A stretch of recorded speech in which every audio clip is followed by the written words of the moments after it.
देश ने अपना एक रत्न खो दिया है। इंडस्ट्रियलिस्ट तो नजर ही नहीं आते थे। वो ये वैसे टाटा हैं जिनको कभी टाटा करने का दिल नहीं करेगा। गाड़ी में, छोटी गाड़ी में आते थे, कोई ऐसा उनका ऑफिस नहीं था, घर भी छोटा था। रतन टाटा जी ने अपनी अमीरी का एहसास तो हमें कराया ही नहीं। किसी इंसान को अगर अपना आदर्श बनाना है तो उसमें रतन टाटा सबसे ऊपर नंबर पर आएंगे। लगता था कि रतन टाटा पूरे जीवन भर, हमारे जीवन भर, आने वाले जीवन में हमेशा रहेंगे, क्योंकि कुछ लोग आप उनको हमेशा मिलते नहीं हैं, बट उनका एहसास देश के इंफ्रास्ट्रक्चर में नज़र आता है, देश के चैरिटी इंस्टीट्यूशन में नज़र आता है, देश के आबो हवा में नज़र आता है, अच्छाई में नज़र आता है। तो आज मैं कहूँगा कि देश ने अपना एक रत्न खो दिया है और उनका नाम था रतन टाटा। मेरी मुलाकात उनसे कुछ साल पहले लंदन में हुई थी। बकिंगम गेट में उनका एक ताज का होटल है, तो मुझे मिले थे और 5-7 मिनट तक बात करते रहे और फिर बोले कि आई लाइक योर कॉमेडीज़, आप I laugh when I see you sometimes, not very often but rarely I saw 1 or 2 कॉमेडीज़। बट उसके अलावा आई थिंक किसी इंसान को अगर अपना आदर्श बनाना है तो उसमें रतन टाटा सबसे ऊपर नंबर पर आएंगे। चाहे वो चैरिटी के नाम पर हो, चाहे वो गिविंग के नाम पर हो, चाहे वो प्रिंसिपल्स के नाम पे हो, चाहे वो अनुभवों के नाम पर हो, और किस तरह से क्वाइटली काम अच्छा करना चाहिए।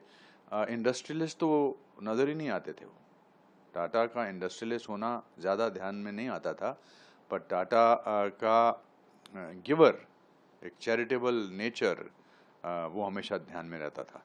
हमारे यहाँ तो मुहावरा था ना कि अपने आप को टाटा पर समझता है क्या, तो ये वैसे टाटा हैं जिनको कभी टाटा करने का दिल नहीं करेगा।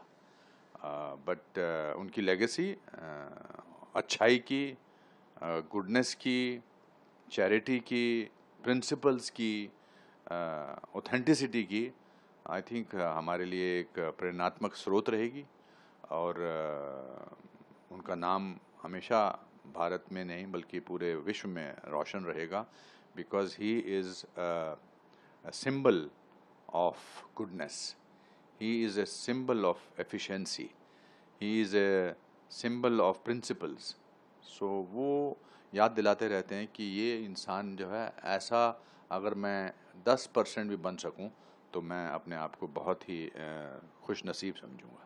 बहुत बड़ी बड़ी कार कंपनियों के मालिक, पूरे देश में इतना इंफ्रास्ट्रक्चर उनका, और एक अचानक एक ताज में, एक छोटी नैनो में रतन टाटा जी आए अभी पिछले कुछ दिनों में। मैंने तो उनके इतने इतने किस्से सुने हैं कि वो अपनी गाड़ी में, छोटी गाड़ी में आते थे, कोई ऐसा उनका ऑफिस नहीं था, तो सिंप्लिसिटी, घर भी छोटा था। हाँ बिल्कुल, सिंप्लिसिटी का इससे बड़ा उदाहरण कहीं हो ही नहीं सकता है। अब मैं ये कहना चाहूँगा कि रतन टाटा जी ने अपनी अमीरी का एहसास तो हमें कराया ही नहीं, क्योंकि उन्होंने अपनी अमीरी का एहसास नहीं कराया, तो इसलिए हमें अपने छोटे होने का एहसास कभी नहीं हुआ। वरना Taj group of hotels, Taj properties, Taj finance, Taj ये गाड़ियाँ, कितनी सारी चीज़ें हैं। और मैंने अभी सुना है कि सबसे ज़्यादा चैरिटी में वही देते थे। His contributions and his families contribution is unbelievable.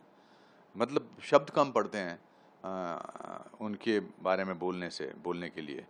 कभी कभी मौन जो है, कभी कभी चुप रहना जो है, वो ज़्यादा अच्छा लगता है कि ऐसे आदमी के बारे में मैं क्या बोलूं।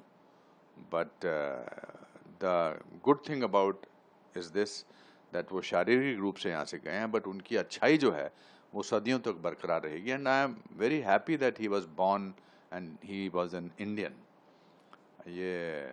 ये बहुत बड़ी उपलब्धि है देश की।